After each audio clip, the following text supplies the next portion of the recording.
It's Wednesday at 5 p.m. Eastern, so you know what that means. It's time for another episode of #EventIcons, presented by Endless Events, the show where you get to ask the icons of the events industry anything. Use the question panel on the webinar to submit your questions, or you can hop on Twitter. Submit your questions with #EventIcons. We'll be answering your questions live during the entire show. Before we get started, the more people we have watching, the better conversation we can have. So please help share #EventIcons on Twitter and Facebook. Just tell your friends to watch at www.event-icons.com. Now, without any further delay, this is #EventIcons. Hello, everybody, and welcome to Event Icons, where you get a chance to chat with the icons of the event industry. I'm Brant Kruger, and with me is... Tahira Endine. Hello. Hello, Tahira. We've got some wonderful guests. We'll tell you about a little bit more about them in just a minute. But today we're going to be talking about incentive programs. That's the I in MICE for those of you following along and playing at home. It's a fundamental piece of the global meeting and event industry. And like all events, the expectations really continue to evolve as rapidly as the world around us. For behavioral economics to leaving legacies in the communities where we host our incentives, meetings, and event professionals must remain ahead of our clients' needs. We also need to design incentive programs that meet trends such as wellness while ensuring every guest feels like a VIP for the duration. Learn from these experts about what the research is showing and leave with a host of actionable, easy takeaways from this conversation. Tahira, why don't you introduce our illustrious guests for this episode of Event Icons? Well, I would love to do that. First is one of my industry all-time favorites, Padraic Gilligan, the founder of SoolNua, based out of Ireland. He's also with the Site Foundation, so really we're going to be talking a lot about that today and some of the work they've been doing. Padraic is a lifelong learner who loves the thrill of the ride, working with destinations, venues, hotels on strategy, marketing, and training. And I've been there for some of those things, and he's awesome. So welcome, Padraic. Thank you very much. Then we have Meg Whittington. She is the managing partner of Intellective Group and the chief research advisor for the Incentive Research Foundation. She is amazing to me. She is a statistician with 20 years of experience doing research and analysis for B2B markets and firms, including the incentives and meetings and events industries. She is terminally curious and inquisitive and always a joy to talk to you. So I'm so pleased you guys are with us today. And let's just start off with what got you into the events industry. Maybe let's start with you, Meg, and then move over to Padraic. Yeah, my story is a little bit different because I'm not actually an event professional. I'm more peripheral to the industry. But like I think many event professionals, I got into it by accident, not by design. I worked for one of the big third-party providers in the industry and did a lot of research and analysis for them. And so I would come in and look at programs for clients. And then over the course of my career, I moved up into more of a corporate role where I was looking at industry-wide trends. I was doing a lot of voice of the customer to really figure out, what was important to customers when they're running these programs. Where did we need to think about going from a product and solution perspective, from a service perspective, and where was the industry as a whole going, long term. And so I did that for 15 years. And then about 6 years ago, left and started my own research firm. And, the industry kind of, invited me to come back in, and it's such a magnificent sector to work in and so much fun that, I just continue to be engaged and learn more every day. And if you weren't in the events industry, what would you be doing? That's a really interesting question because if I wasn't a researcher, I'd actually work in the events industry. If I got to plan my career over again, I would absolutely be doing something with events and travel, incentive travel, something like that. I think it's just that sexy of an industry in terms of being able to meet great people and go fabulous places and do things that are really meaningful and engaging for the audiences. Wow, thank you. Padraic. Yeah, okay. So not unlike Meg, I didn't know I was going to end up in this industry. Certainly when I graduated from university, I thought I was going to be a teacher. And that's what I did for about 13 years. And as my family grew and required more kind of cash to sustain it, I needed to find other ways of making money. I'm an Italian speaker, so one thing I did was I put that to use, and I worked as an Italian speaking tour guide. And that introduced me to leisure travel to start off with. And then every so often, I would be told that a very special group was coming to town, that this was an incentive.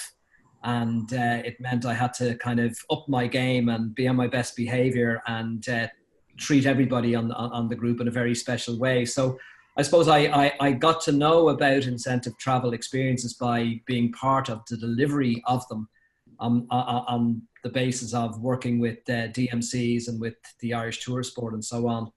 So I went from that to jumping in onto the agency side, starting a DMC with my lifelong friend, Padraic Gilligan. And that was in 1994. And we grew our small DMC from 2 men to about 60 people altogether. Got a great opportunity then in 2007 when MCI wanted to purchase our company.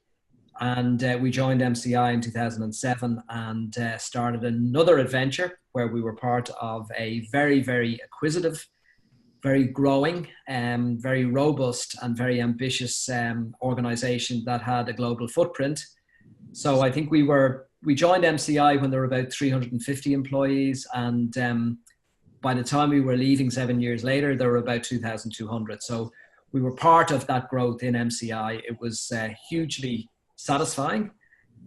We got the opportunity to take the brand that we had created in Ireland, which was Ovation, and take it around the world and open offices in different places. So we actually, I think we put flags in more than 100 countries during that 7-year period.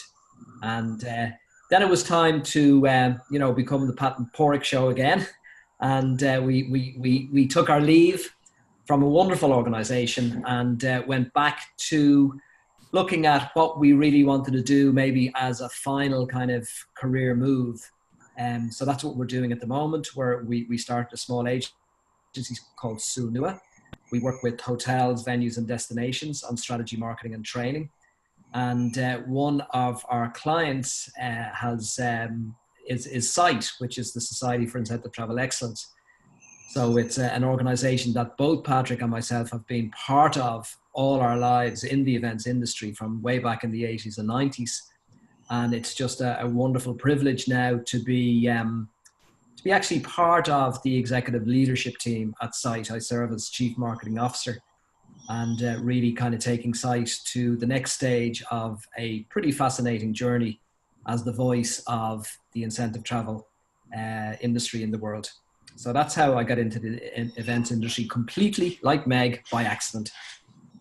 Like I think many people, right? So would you be doing anything else, or is this it? This is it. Yeah, like I think along the way I probably realized that if I'd known the term marketing when I was kind of 16 years of age, way back in the 70s, I may have actually, gone into marketing or branding or something like that. I get an opportunity to do that now in the role that I serve as Chief Marketing Officer with SITE. That's what I'm doing. So that's a wonderful thing to be able to try to create demand for something that is very much a passion that you have deep inside. So and I loved teaching as well. So some combination of something involving communication. Anyway, that's what it would have been if I wasn't in events. All right. Well, before we dive into it, we want to remind folks that this can be an interactive communication. Feel free to join us if you're watching on Facebook Live to type into there and add your questions for Padraic and Meg there. If you're joining us through the Zoom chat, feel free to use the Q&A panel there or the chat as well. And we'll make sure you get those questions directly answered to those. And with that, let's get rolling. All right. So let's start off with some of the acronyms. So SITE, you've told us what that is. The SITE Foundation, which we know is an offshoot. The Incentive Research Foundation, IRF. There's a lot of, as in any industry, there's a lot of acronyms. So what are the differences among these seemingly complementary organizations? Maybe let's start with you, Meg, as the Chief Research Advisor of the IRF, and then Padraic will get a little bit more into SITE. Sure. Yeah, there's a ton of acronyms, and I think we in the industry throw them around very eagerly and comfortably. But yes, so IRF is the Incentive Research Foundation, and we actually collaborate with many of the other organizations in the industry. Our primary focus is research. Melissa Van Dyke, who's our president, likes to say research is our middle name. So really, we are an engine that produces, a lot of research that we're all very, very proud of. At this point, we're releasing at least one study a month. And then there are other studies that are always going on, and we have partnerships with we do a lot of work for the Incentive Federation when we're measuring market size, the Incentive Marketing Association. I mean, I could just sit here and start throwing out all sorts of acronyms inside of that. So, but what I really, really love about the IRF is that it's not just about producing the research, it's about making sure that it's useful to the people in the industry, both on the buyer side for the program owners, but then also for third-party providers and suppliers. So we also have a lot of education that we're really, starting to ramp up now that we have this fantastic body of work. And we've really taken the research to the next level, more conferences, more events, more venues for people to access the information, and then partnerships with universities as well to try to make, we're all saying basically the same thing. This isn't an industry that's really well known. That's why people happen into it.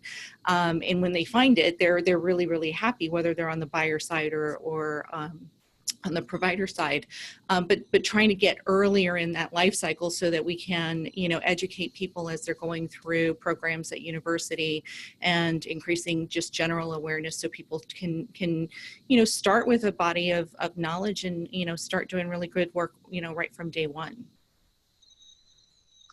Yes. And the research is great. And the other thing about the research that not everybody might know is that it's all free.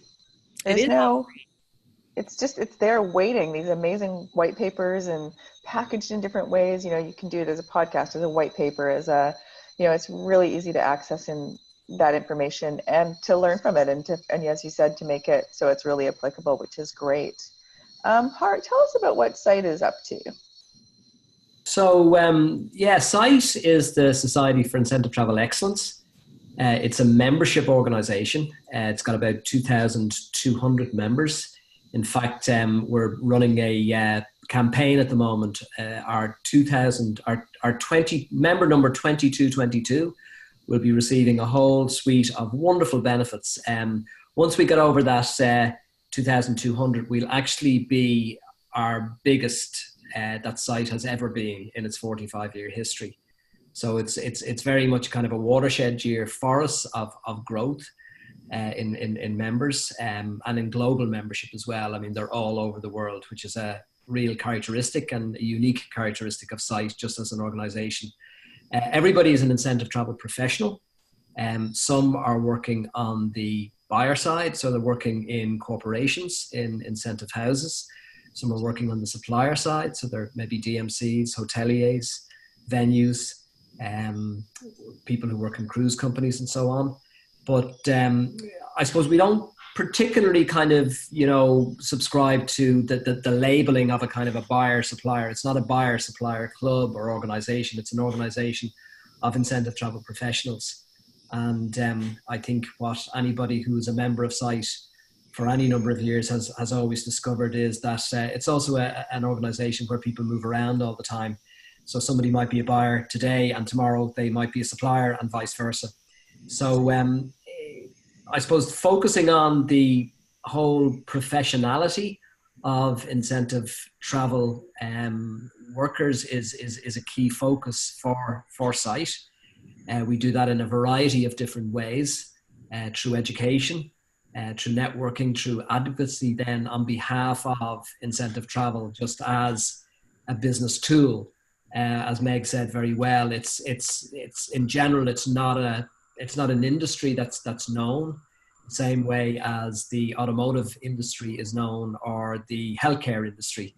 But incentive travel has the name travel in there, which kind of sometimes kind of confuses people because it's regarded then maybe as being on that kind of travel spectrum. but that's only very, very much the tip of the iceberg. Incentive travel is a performance tool that's used in corporations, and that helps corporations to grow and increase their bottom line by using the power of a travel experience to motivate, to provide the kind of the motivational catalyst to make that happen. So in ways, that's a complex message that needs to be conveyed, and that's one of the key elements of what SITE is doing, particularly from an advocacy perspective, is just really making the business case for incentives. From a membership perspective, then we're divided into chapters. So there are chapters all around the world. We've got about 30 chapters in different places. Some of the chapters are very large, over 300 members in Southern California, for example. Some of them are smaller, maybe just in formation, but they're everywhere in the world. And a great benefit then for SITE members is, when you're actually running an incentive travel experience in a country that you haven't been in already, you can always find somebody who you have a common interest with, a shared kind of platform of understanding of what it means to be a professional, because they too are SITE members. And that's a very, very good benefit of SITE membership. We obviously have an annual conference. Very, very happy that this year our annual conference will be in Bangkok, in Thailand, in January 2019. We tend to take our conference to the different regions of the world. So last year we were in Europe and Rome. Next year we will be in Thailand. And then the year after we're going to be in a place that very, very well, Tahira. We're going to be in Vancouver. Yes. So, yeah. So we're very, very excited about that. And again, when SITE comes to town, what we try to do is we try to deliver amazing education, incredible networking, but we also try to showcase the incentive nature of the destination that we're in. So that is really important for us, that kind of comes out, and that our program design allows for that to be experienced by all of the participants. So SITE has its own foundation as well. Its foundation which conducts research and has been doing so for many years. Our research is very focused on incentive travel as opposed to incentives in general. And that might be one point of difference between what we do and what the IRF does. Although, as I've said already, we are participating very proactively with the IRF and with FICP this year in the creation of a pan incentive industry index. Hey, Padraic, I don't mean to interrupt. I just want to maybe take a step back real quick and just you could elaborate a little bit more about how you define incentive. We've gone a little bit, okay, is it a program? Is it travel? Those kinds of things. But let's talk about the first word in it, and kind of if you could expand a little bit about how you define an incentive program, and then obviously we'll be getting into how to do them and how to make it better and the current trends and all that kind of stuff. But just for those that might be not familiar with it, maybe. Yeah, it's a great question. Thanks, Brad, for pulling me up there.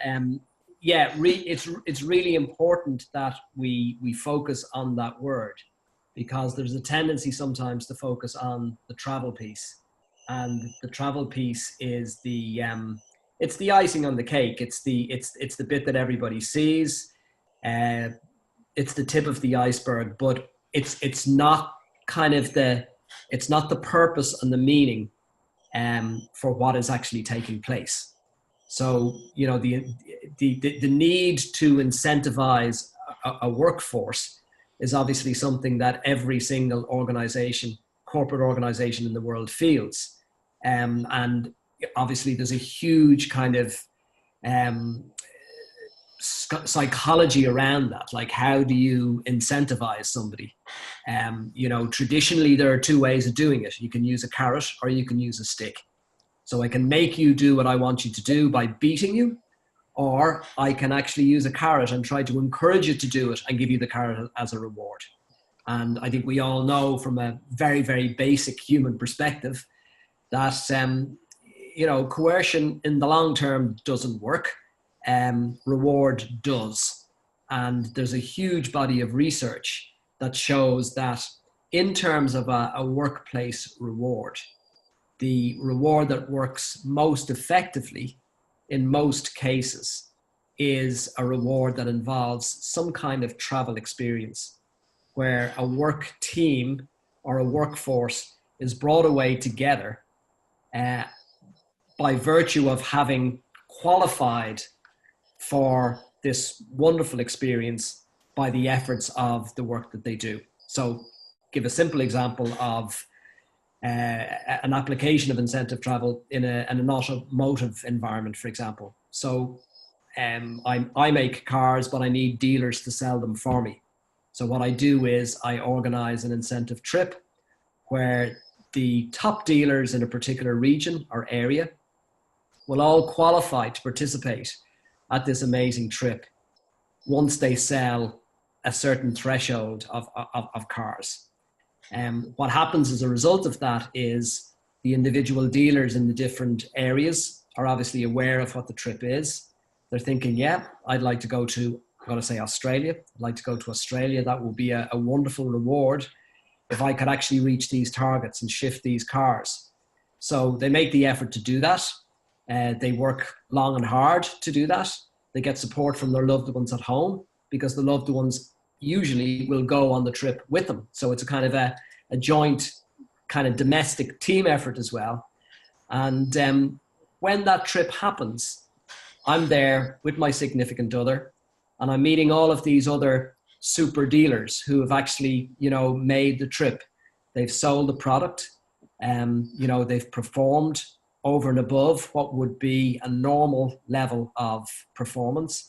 And, for this exceptional performance, we have qualified now to be together for 5 nights in Sydney.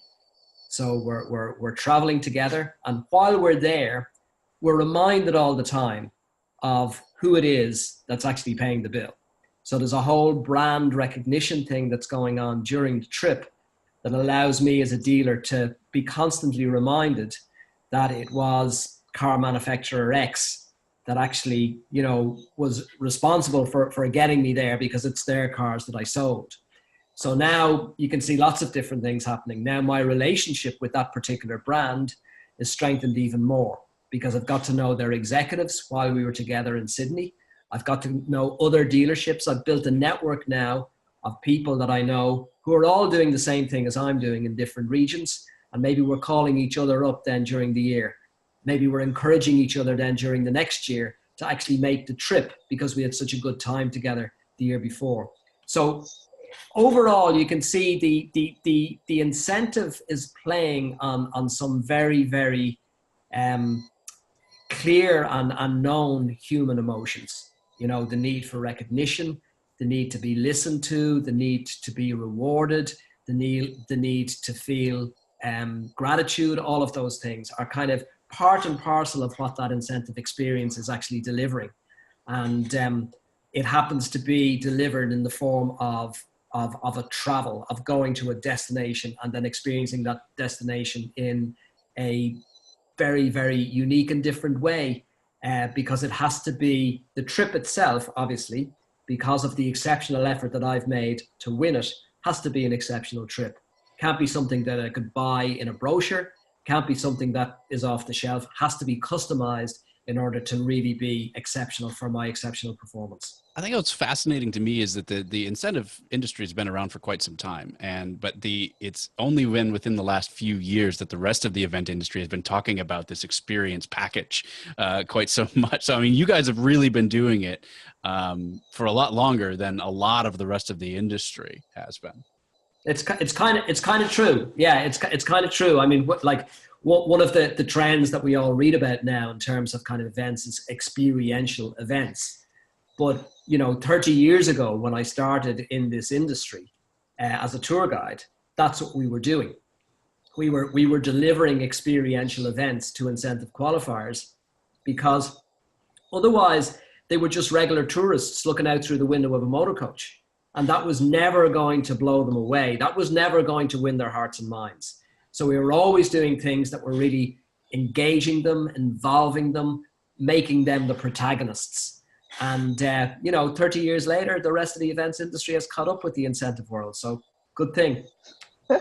I think so. Absolutely. So, and there's so many good points in what you just said. And I think that it's, one of the things, and I'm going to flip over to Meg here. So a lot of the work that the IRF has been doing has been research work with program owners, really understanding how they view their programs. So, both the travel portion of it, but also the pre-portion of it, on two levels. So one is, how are they actually building programs that are going to create loyalty and engagement? And then the second part, which you touched on briefly, Padraic, when saying, site isn't so much planners and suppliers. The reality is, of course, though, is that it's really difficult for us in the industry to get away from that sort of terminology. And there's been a lot of work, I know that with research that the IRF has also done around that engagement between those, the planner and supplier, for lack of better terms. So what are some of the things that you guys are learning, Meg?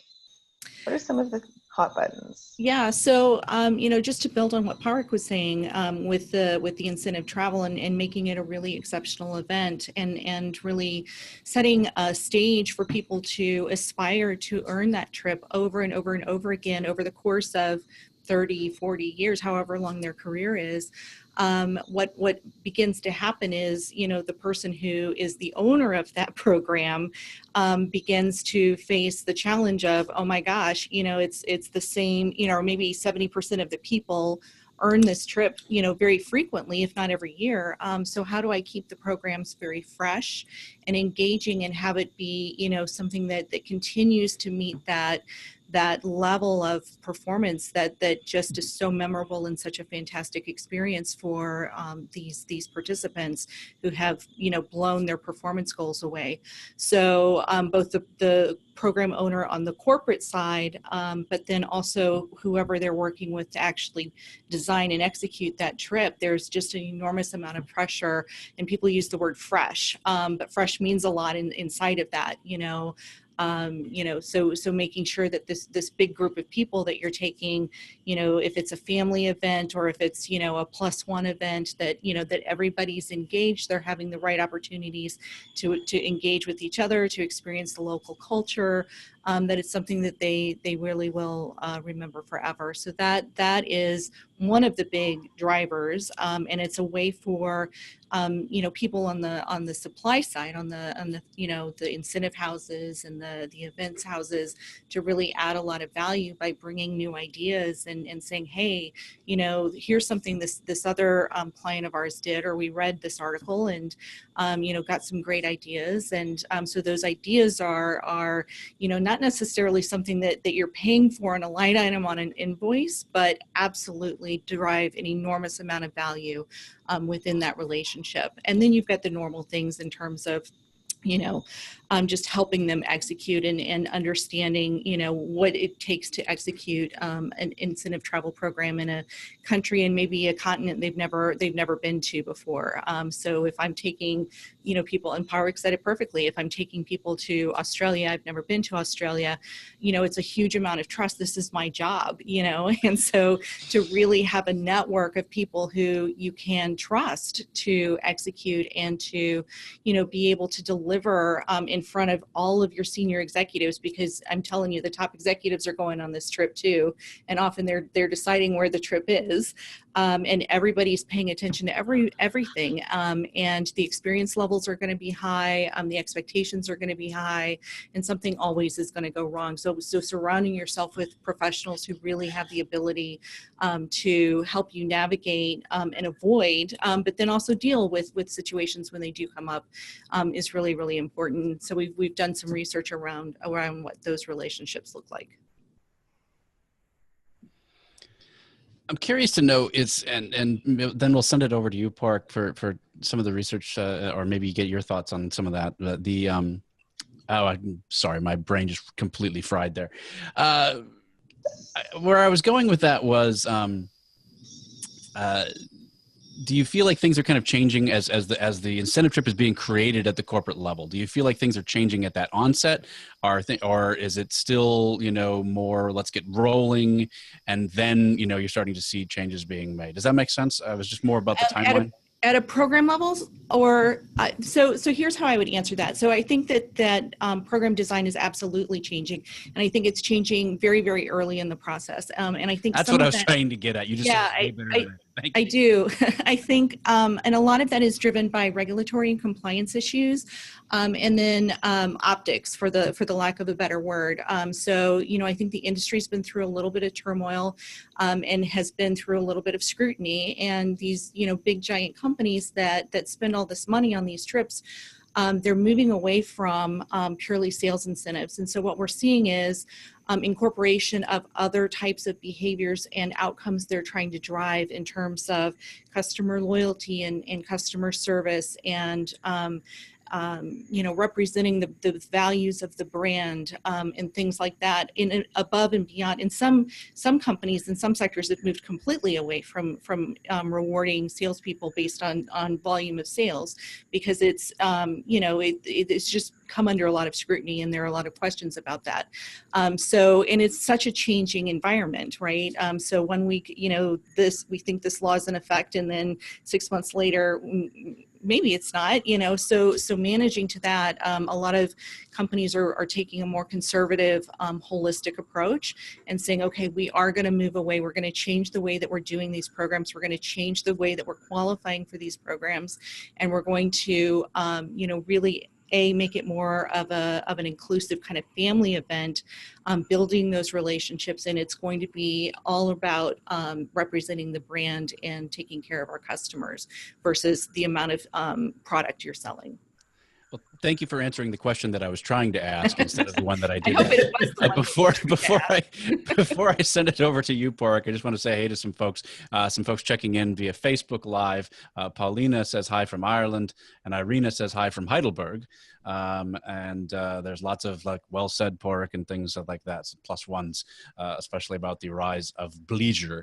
As something. So thanks to everyone who's tuning in on Facebook. And again, reminder, you can ask questions there in Facebook Live, or you can join us in the Q&A field if you're joining us via Zoom. All right, Padraic, same question regarding how things have changed as the program is being created. Yeah, I think that one of the big changes, of course, is due to, workplace demography. The winners, the qualifiers, are actually not the qualifiers of 30 years ago. 30 years ago, you wanted a corner office, and you wanted the top suite in the Ritz-Carlton. That's not what qualifiers today want. They want an absolute authentic experience.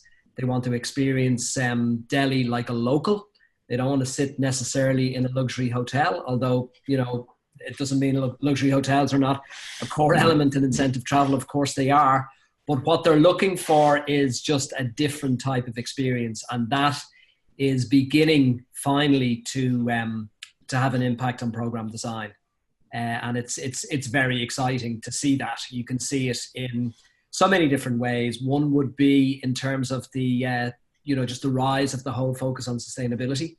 So choosing a destination that you can go to and not just be an observer of the destination, but maybe leave a legacy in that destination, maybe bring something to that destination other than your presence, but something that can actually, be of benefit to the destination that you're going to get so much out of during the kind of the time that you're there.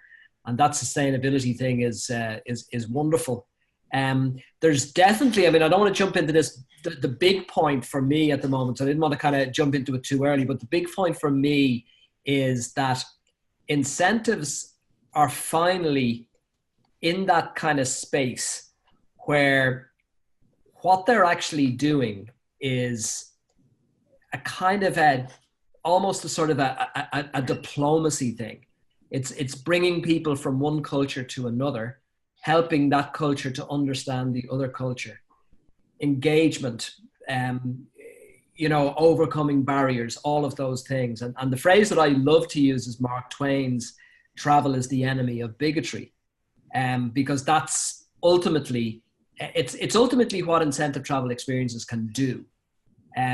Because in a way, it's something that a corporation can make a conscious decision that this is how they are going to actually behave as an organization, that they will use travel as a means of opening the eyes of their employees, exposing their employees to other cultures, to totally different cultures, but building that kind of relationship thing on a global basis that causes people to almost kind of be transformed as a result of a travel experience. And I think, you know, you can see it in action. I see it with my kids who backpack and who travel extensively, you know, with much more kind of sense of adventure than perhaps, you know, I did as an 18-year-old. I might have gone to the UK or the United States, but they go to Central America, they go to Southeast Asia, they go to kind of places which are totally different.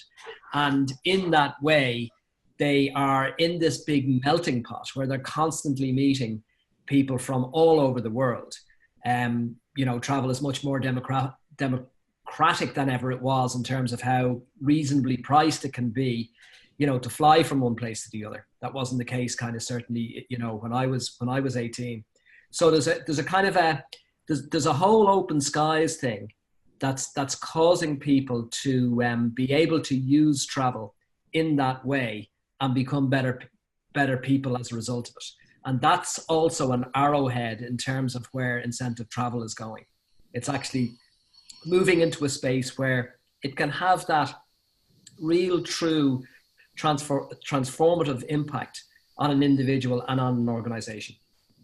Which is exactly what you want from a great experience, is that there is definitely some transformation that happens. So, you know, with obviously, you know, air travel becoming continually more accessible, with destination selection being critical to incentives, what are some of the trends that we're starting to see, maybe some of the shifts that we're starting to see? Obviously there's, you know, we've seen a lot of, you know, the rise of mid-tier, you know, mid-sized cities and second-tier destinations, and, you know, not going to, you know, specifically a capital city, but going to somewhere that people, they may have already been to Rome, but now they'll do a trip in Florence, or they may have been to Italy, but now they'll go to Croatia. Or, you know, what are some of the shifts that you guys are seeing, North America, European, you know, other parts of the world for incentive programs? What's the research showing us? Where are people going? I think that you're right. I think that people are being more inclusive and open. I think that's driven by a couple of things. I think, you know, accessibility, like you said, the need to continue to do different things, and then that experiential kind of factor. And, you know, the thing that underlies it, you know, I didn't hear Padraic ever come out and say it, but I think it's really consistent with what he's been saying and what I've been saying, is that incentive travel, what really matters to the attendees, the participants there, is that it's an experience that they would never have been able to create on their own. And whether that is, it's 5-star luxury and you've got, you know, a rock star coming in to play for you one night, and, you know, some 3-star Michelin chef is, you know, doing a cooking class. I mean, all of these things are elite and special, and, you know, not something that I would ever be able to do for myself, but in the context of an incentive program, it's a very, very special experience. You know, the corollary of that is, and this is what Padraic was talking about, is that, you know, the shift has started from these, you know, super elite, you know, but I'm still in my protected little bubble, to really immersive kinds of experiences within those cultures, and appreciating and drawing from those cultures things that align with that corporation's brand. So, you know, I was in Thailand a few weeks ago, and this is exactly what we were talking about. The Thais just focus on hospitality and warmth and welcoming. I mean, that is a brand value that would resonate with so many different companies. And so I think that makes for a really compelling destination. That's not something that happens necessarily through, you know, super elite luxury experiences. It's more of an immersive experience, so that experience that I may not be able to create on my own still lives inside of that new kind of framing and design.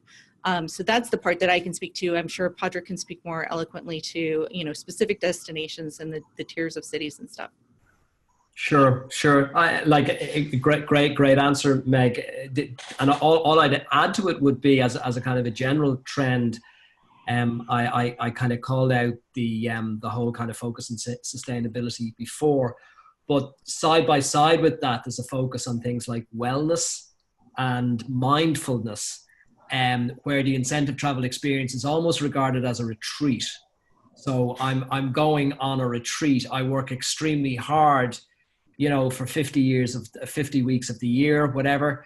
I have a vacation, and then my company, because I qualify, because I work particularly hard and win the trip, I have a retreat that I go on. So I think we're finding things like yoga, Pilates, all sorts of activities featuring more and more in incentive programs, as well as much more healthy eating. So it's not the kind of the surf and turf necessarily anymore. That's still there, obviously. Some things never go away, but a lot more focus on what's local, what's natural, what's different, what can I learn, so learning to cook. So not just eating, but actually learning how to prepare the food in that kind of local way. So it's a much more kind of exciting and immersive experience overall. But certain programs having that kind of focus on the first couple of hours, maybe more centered around individual pursuits, maybe a yoga class or Pilates. The other thing is, in general, I think there's a lot more personalization going on. And I think this probably comes from the sort of the workplace demography, which is changing as well. People are looking for their own experiences. They love to share and talk about those experiences with other people, but they want to have something that's theirs, as opposed to something that involves participating with 50 other people, on a motor coach driving through a city. They want to actually maybe go with a smaller group and do something that is participative, something that they can learn from. And then they love talking to the rest of the group back during the cocktail hour later that evening and sharing that experience with them, or posting on Instagram, or showing them kind of pictures of what happened to them. And so in the past, a good incentive was one which had activities from early morning until, late at night, with every single 5 minutes programmed and paid for. And that's not going to cut it anymore. Now I want kind of a balance. I want time in that program where I can do something with my significant other, where I can do something with people that I choose maybe to be with, probably a smaller number of them. I want to be able to design my own day. And then the other thing that we're seeing is that people are coming to destinations extremely well informed, much more so than ever before. So they're going online. They're reading about Bangkok. They're reading about Bali. They're reading about Delhi. They're going behind the scenes. They're putting in off the beaten track in Delhi, and they're saying, okay, what's different? Because I don't want to do the normal tourist stuff. And in a way, it relates to what Meg said, this pursuit of something that, it's only a real incentive if I couldn't do it on my own. If I can do it on my own, well, then there's I'd know the price of it. And so then it's not a priceless experience. It needs to be a priceless experience if it's to motivate me to work as hard as I do to win that prize. And then when I'm there, I want to kind of be able to really sort of experience that destination according to the preferences that I have, and share that with others. So lots of changes, very, very exciting changes as well. Challenges too, I think, particularly for those of us who have been in the industry as DMCs or as venues or as hoteliers and have become accustomed to setting up incentive experiences in a certain way. Again, we've got to change. We've got to see it differently because it's changing. So, Padraic, you touched on exactly a question that was coming in right around it from Facebook. Paulina was asking about she's wondering if corporations are starting to step away from using DMCs because of all of those online resources. So you said, you mentioned we've got all these resources. People are becoming more informed with, the ease of online solutions and Google and things like that. She's wondering, what do you see as the kind of the view of DMCs? And then I want to make sure we have time to kind of get back in to some of the trends and stuff. But if you could touch on that real quick. Sure. Well, like as a person who earned a living as a DMC for many, many years, the last thing that I will ever kind of proclaim is the death of the DMC. Although it is a kind of a regular enough statement that's made within our industry. And what I would say to it is that good DMCs will always be indispensable. But DMCs who are doing the same now as they were doing 5 years ago or 10 years ago will be bypassed. and corporations will do things directly themselves because, you know, that's not the service that a DMC needs to be providing anymore. But, you know, insofar as a DMC is your eyes and ears in a destination, is absolutely kind of locked into that local destination, knows that destination intimately. There's also a great study that the IRF did on DMCs and the industry and where they fit as well, which is because exactly, and also, you know, having worked many years in my career as a DMC, you're right, when there's someone who is, when you need a DMC is when things go wrong, because what you found on Google isn't going to be able to resolve the problem for you and your 400 guests who suddenly can't do something that they need to do. So it's, yeah, I would totally agree. Keep the DMC alive. Just I suppose for Pauline's question, because it's a really, really good question. Corporations are by their nature always trying to do things in the most kind of, you know, fiscally convenient way possible. In other words, they're working to a budget, and they like to work as directly as possible with whoever is delivering, you know, the end experience that budget is paying for. So in the corporate mind, the kind of the stratified nature of our industry doesn't really make sense. They don't get it.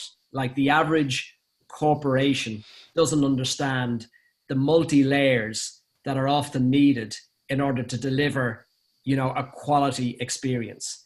And, you know, so certainly certain corporations will bypass DMCs. They will see it as an unnecessary kind of additional, you know, middle piece.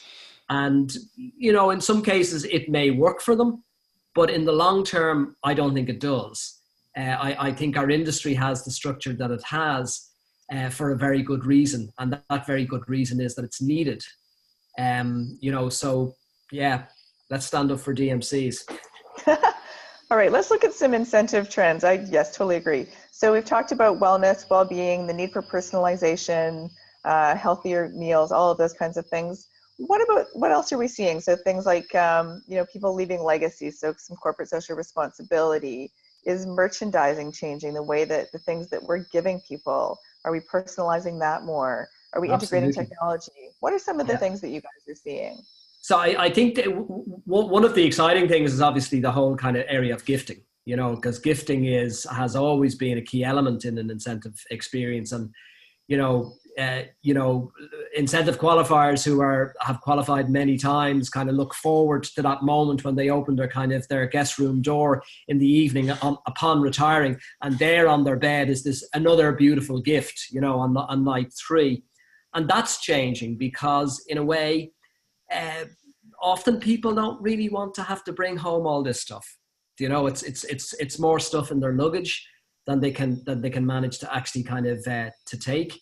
And, you know, when you've had that experience maybe for a couple of years at a certain stage, you wonder maybe there's a better way of doing it, and there is. And what's happening now is there's a whole kind of experiential element to gifting. You know, a gene bar, a genius idea. So you turn up on day 1 and somebody is there from a, you know, well-known brand of jeans, and you get kind of fitted precisely for your own pair of jeans, which is then delivered to you in your home after the trip. More recently, I had a pair of sneakers made for myself, Nike sneakers. So I tried on this kind of blank pair, and then I got to go on an iPad and actually design what the sneaker was going to look like. So a lot of that is happening, and it's part of that general trend of personalization. Authenticity is the big buzzword to hear.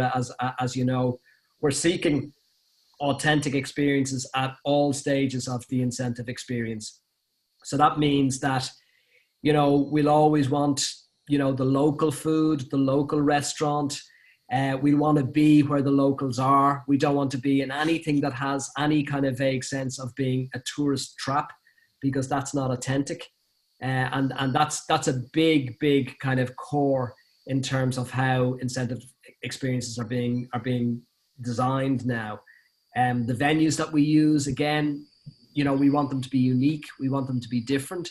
We prefer not to use a hotel ballroom. We prefer to have something that was, you know, completely of the area, maybe a period venue, but maybe not even a period venue, maybe an old disused tobacco warehouse, and we'd turn it into a party location, because that would be just much cooler than going into a hotel ballroom. Yeah, so to build on what Padraic was talking about, you know, the other thing that I've seen inside of the Authentic is merchandise with great backstories, where you're combining the gifting with the CSR and the feeling that you're giving back, and you're experiencing the local culture. So it's the triple threat. So a bag that's made by local women in a domestic shelter that reuses materials, you know, from billboards or something like that. So I see a ton of that. I also see a lot of opportunity for people to engage more directly with the people who are making or representing those brands. So going into a marketplace and being able to talk about, oh, you know, this is local honey. And so you're supporting the local agriculture and the local farmers or beekeepers. And here's the story of how that honey is made. And so there's, you know, the honey isn't going to be anywhere near the price point of, you know, a pair of personalized custom made sneakers, but in a very similar way, it is a really compelling little thing to be able to put in your bag and take back home. Absolutely. You pull it out and you've got a great story. So that's the other thing that I'm seeing, and I think it mixes everything that Padraic was talking about, that buyers are looking for, program owners are looking for, inside of having that emotional connection to you know, the whole event, you know, from the gifting, you know, all the way through the experiences of the trip itself. Excellent. Yeah, it just keeps changing, right? Mm-hmm. So we've had a very tough question. So, but we're going to ask it because we're almost at the end. So we're going to put you guys on the. So the question comes from Timothy Scott. How do you approach incentives for nonprofits? Usually they're on a tight budget. So if we're rethinking what does an incentive look like in 3 minutes or less, it's an interesting question, and I think that it's, you know, less than incentive travel. It really ties back into that overall thinking about incentive programs. I'm going to let Meg take that one while I put on my thinking cap.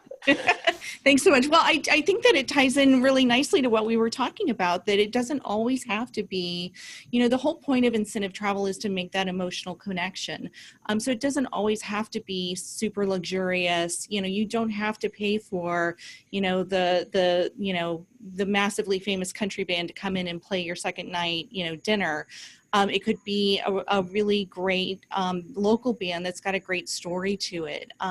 So I think that companies are really starting to understand, and this goes back to what you were talking about earlier with behavioral economics, Tahira, but understanding that it really is that emotional connection that everybody's driving for, and having an experience that someone's going to walk away and really remember 5 years from now, 7 years from now, and they're going to go back and they're going to talk to the other people, and the other people, you know, back at work are going to say, oh my gosh, I totally want to go on that next year. And, you know, so I'm going to figure out what I need to do to make that happen. And I think that for decades, you know, the assumption was that meant throwing money at it. And, you know, it just had to be completely over the top from beginning to end. And I think that, you know, you know, there's still some aspects of that, but I think that having things that are very, you know, just meaningful, it doesn't always involve a huge price tag. So there are solutions for that. And that's where DMCs come in, you know, because they will have seen things that other companies have done and be able to bring those ideas, where people sitting in those organizations themselves often can only, you know, access what they've done in the past and try to come up with new ideas. I think that's a brilliant answer, Meg. And yeah, a really brilliant answer. Like what I'm thinking I'd love to now do is I'd love to actually challenge you know, maybe at the next site conference in Thailand in January. I'd love to kind of have an opportunity to challenge a group of incentive travel professionals to design an incentive travel experience specifically for the nonprofit sector. Because do I think it's possible? Absolutely, I do think it's possible. Because in a way, all we need to do is we need to actually focus on what the objective of the incentive is. Because, as we said at the very beginning, incentive travel has a travel experience at the end, but it's the objective that actually allows the travel experience to take place. So we need to identify that very, very clearly within the not-for-profit organization. What is the objective? And then how can an incentive travel experience be the proper reward that matches that objective? But certainly the direction that we're going with incentive travel is certainly away from conspicuous opulence. We're moving away from that. Luxury is not the top suite in the hotel anymore. Luxury is the authentic experience that I have, and that can take.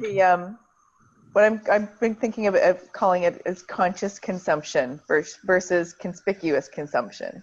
Yeah, very good, very good. But I think it's a great question, and thank you for asking it. And I hope to be able to come back in about 6 months' time with a more convincing answer. Having kind of consulted with the incentive travel community globally. I love it. So now you guys we have 3 minutes left. So there's some great upcoming research involving SITE and the Incentive Research Foundation and FICP, the Financial and Insurance Conference Planners Association, which we're really excited that you guys have partnered together. So tell us a little bit about this quickly and a little bit about where people can now tap into the resources that SITE and the IRF have. Okay, so you can go on to siteglobal.com or go on to the IRF.com. Both sites have a plethora of really, really good content.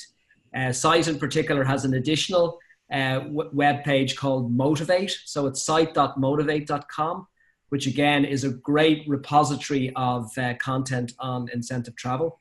The joint survey is currently being pulled together by JD Power, and we will have our first kind of look at the raw data by the middle of August. We'll be socializing it for the first time at the SITE Classic, which is in Palmetto Bluff in the Carolinas in early September, and then launching it along with our partners at the IRF and FICP at IMEX in Las Vegas in October. So that's coming down the line. It's very exciting. We have really been very successful, thanks to everybody in the incentive world in terms of the number of responses that we've received. We will have really, really great data as a result of that. Awesome. Yeah, right. So I'll just take a second to build on that. So if you go, SITE does have absolutely fantastic resources, and we're so happy to be partnering with them on that Incentive Travel Industry Index. If you go to the irf.org, the things that we have coming out now, we're just finishing up one of our signature studies that's called The Voice of the Market, which is a series of interviews that I did with incentive program owners, so the people who sit in the corporation and have responsibility for these programs. And there's some great insights about the things that are really important to them in their own words.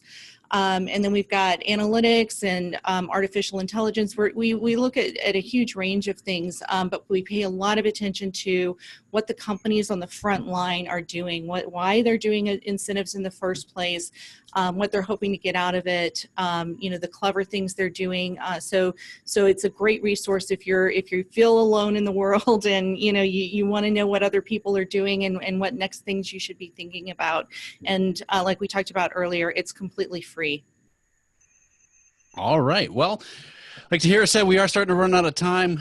We're probably technically at time, but let's wrap things up real quickly here. You guys just basically covered some great resources. We'll make sure that links get put into the documents so that we make sure you guys get all of that. But real quick, closing out, if you guys could pick one tip for event professionals, doesn't necessarily have to be about incentives, but obviously that's the topic of the day. So Padraic, what would be your one tip if you have for event planners? So I think it's a tip probably for everybody. I heard this at an advisory board that I sat on for a while, and the CEO of a major hotel group in the world said, only do what only you can do. And I think that's a really, really sage piece of advice. Solid. All right, Meg. I would say talk to other people. So we started by talking about how unknown this industry is, and people don't know what resources are available to them. So I would imagine a lot of people, don't know about SITE or don't know about the IRF until later, maybe mid-career or after they've been doing it for a few years. So talk to people. One of the things we know about meeting planners, event planners, is they like to learn, and it's word of mouth and it's relationships. It's a very relationship-driven industry. And so, I think the more that people are out there talking to each other and continuing to learn and share what they know, I think we'll just all get better from that. All right. Well, Meg, thank you so much for joining us. Meg Withinton, I'm sorry. I can't speak today, apparently. Is the managing partner of Intellective Group and the chief research advisor for the Incentive Research Foundation. Meg, where can people find out more about you and what you're up to these days? The best place is on LinkedIn, on my LinkedIn profile. I am a little quiet on social media. I like to watch rather than participate because I'm a researcher. But yeah, my LinkedIn profile is a great way to connect with me. All right. Thanks again for joining us. Padraic Gilligan, founder, SoolNua, Site Foundation Extraordinaire. Where can people find out more about you and what you're up to? Probably on Twitter, at Padraicino. So Padraicino, and then padraicino.com, padraicino.com is also where I blog on a weekly basis. Very nice. Well, thank you. His blog is great. What's that? His blog is great. His blog is great. And Tahira, thank you so much for joining us from Bali. You're welcome. The other side of the planet from where we all are, pretty much. It is now 6 a.m. and still dark out. See, that is hosting commitment right there. That is hosting commitment. And we want to thank you all for joining us as well. We want to remind you that Event Icons is recorded each Wednesday at 5 p.m. Eastern. You can watch behind the scenes on Facebook Live. The episodes are then released the following Tuesday on iTunes and Pocket Cast, Stitcher, whatever your favorite podcast of the day is. We're also releasing those at event-icons.com, along with the show notes and the links to all of those fabulous resources that we were just telling you about. And really, that is the best way to join us, because you can sign up at event-icons.com to join us live on Zoom. That way, that's the most direct way to contact these guys. We had some great Q&A today. We really appreciated all of the input from everybody. We had Katrina and Lisa and Nicole and Reed and Timothy joining us on Zoom, Paulina, Irina, Marie Claire on Facebook. A lot of great conversation and thumbs up and chatting there. So please feel free to join us live so that you can talk to the icons of the event industry. We want to know what you think. Use the Twitter hashtag EventIcons or join the Event Icons Facebook group and tell us what icons you want to see on the show. So thank you all so much for joining us, and we'll see you next week on Event Icons. Thank you. Thank you. Thank That was you. great. All right. Thank you for joining us for another amazing episode of #EventIcons. To catch the transcription and all of the resources mentioned, head to www.helloendless.com/blog. This week's episode will be posted and available by next Tuesday. Also, let us know what you thought about this week's episode. Share your biggest takeaway and join the social conversation. Sponsored by Little Bird Told Media. Just tag your post with #EventIcons. We'd love to hear from you. Thank you again for joining us. We'll see you next Wednesday at 5 p.m. Eastern, right here on #EventIcons.